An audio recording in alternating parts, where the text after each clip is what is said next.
All Things Bright and Beautiful by Cecile Frances Alexander.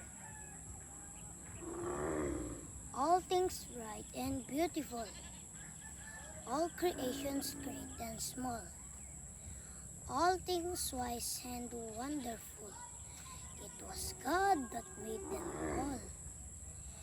Each little flower that opens, each little bird that sings, He made their glowing colors and made their tiny wings.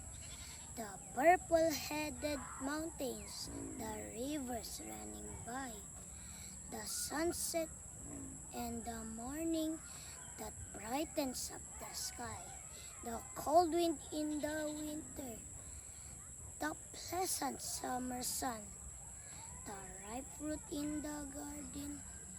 He made them every one. He gave us eyes to see them and lips that we might tell. How great is the Almighty, who has made all things well.